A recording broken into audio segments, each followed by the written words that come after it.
हमारे चैनल को सब्सक्राइब लाजमी करें। पार्ट नंबर 2, जिनका साया। अभी तो मुझे कहकर आए हैं आप। मुर्तसिम कहने लगा, मैं तो खाने का इंतज़ार कर रहा हूँ, जल्दी से खाना ले आओ, खाते हैं बाहर, फिर किसी दिन चलेंगे। लीना चुप करके बाहर आई, बावर्ची खाने में कि ये मेरा वहम नहीं हो सकता, या फिर शायद वहम ही है। इतने में मुर्तसिम की आवाज़ आती है कि जल्दी ले आओ खाना अलीना। जल्दी जल्दी खाना लेकर कमरे में चली जाती है। सुबह होती है तो अलीना की आंख खुलती है। खुद को एक बहुत ही खूबसूरत कमरे में पाती है, जहाँ हर चीज़ सफ़ेद रंग की थी। हवा चल रही थी और पर्दे उड़ रहे थे। और क्या देखती है कि एक साइड से खून आ रहा है। थोड़ा सा आगे जाकर देखती है तो मुर्तसिम नीचे गिरा होता है। अलीना ज़ोर से चीख मारती है तो मुर्तसिम की आंख खुल जाती और अलीना खुद को अपने कमरे में ही पाती है और मुर्तसिम की तरफ देखकर ज़ोर ज़ोर से रोना शुरू कर देती है। मुर्तसिम चुप करवाता है और पूछता है कि क्या हुआ।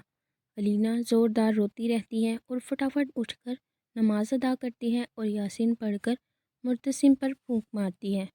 मुर्तसिम उससे कहता है कि डरावना ख्वाब समझकर भूल जाओ। अलीना सर हिलाकर छत पर चली जाती है और फिर ज़ोर कतार रोना शुरू कर देती है और सोचती है कि मेरे साथ क्या हो रहा है। इतनी दफ़ा ये मेरे साथ वहम नहीं हो सकता। एक दिन अलीना अपने कपड़े निकाल रही होती है। आवाज़ आती, लाल रंग पहनो, वो तुम पर बहुत जचेगा। लीना पीछे मुड़कर नहीं देखती और कांपना शुरू कर देती है। ऐसे लगता है जैसे पीछे कोई खड़ा है, लेकिन जब देखती है तो कोई नहीं होता। अब उसे यकीन हो जाता है कि उसके साथ कुछ ना कुछ तो गलत हो रहा है। लेकिन वो काले रंग का सूट पहनकर मुर्तसिम के साथ बाहर घूमने चली जाती है और आकर क्या देखती है कि हर तरफ लाल रंग के सूट पड़े होते हैं। बेड पर, ज़मीन पर, सेफ अलमारी खुली होती है, उसमें भी सारे लाल रंग के सूट। वो ये सब देखकर बहुत घबरा जाती है। जैसे ही दरवाज़ा खुलता है कमरे का, सब गायब हो जाता। मुर्तसिम आता और कहता, अभी तक चेंज नहीं किया। घबराई हुई कहती है कि करने लगी हूँ। तो उसी दिन अपनी अम्मी के पास चली जाती है। जाकर सारा मामला बताती है तो उसकी अम्मी आमिल के पास ले जाती हैं। तो वो सारा किस्सा सुनाती हैं कि शादी से एक दिन पहले ये बाहर गई थी, दरख्त के नीचे खड़ी थी, तो वहीं एक जिन इस पर आशिक हो गया। वो बहुत घबरा जाती हैं। आमिल दम करता है और पढ़ने के लिए कुछ दे देता है। वापस ससुराल आती है। घर आकर देखती है कि सारे कपड़े कैंची से काटे होते हैं और कैंची उसके हाथ में होती है। सास को बहुत गुस्सा आता है और बहुत बुरा भला बोलती है अलीना। यही सोचती रह जाती है कि आखिर ऐसा क्यों हुआ। फिर आमिल की बात याद आ जाती है और वो कांपना शुरू कर देती है।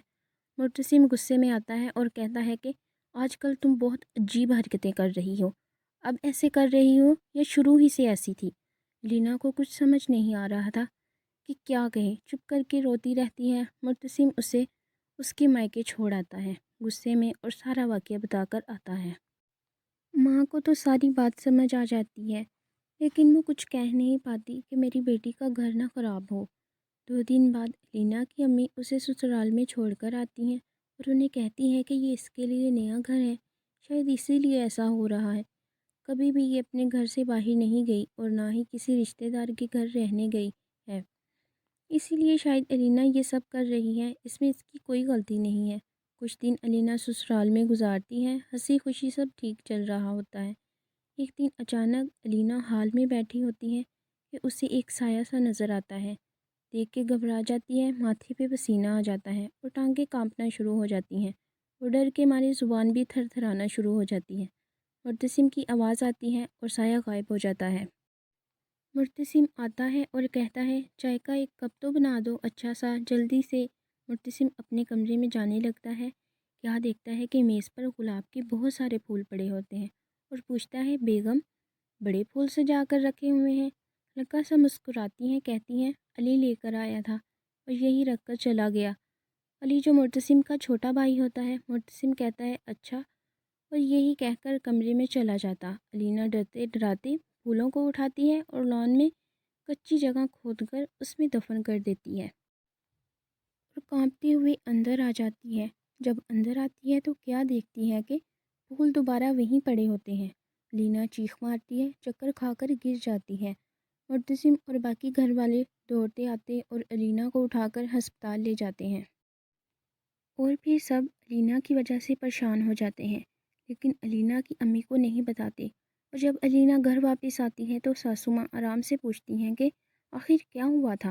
علینا کچھ بتانا نہیں چاہتی تھی کہ اس کے ساتھ کیا ہو رہا ہے، بس اتنا کہتی ہے کہ پاؤں پھسلا اور چیخ نکل گئی اور گرنے سے بے ہوش ہو گئی۔ سب اپنے اپنے کمرے میں چلے جاتے ہیں۔ مرتسم علینا کی وجہ سے بہت پریشان ہو جاتا ہے کہ آخر معاملہ کیا ہے۔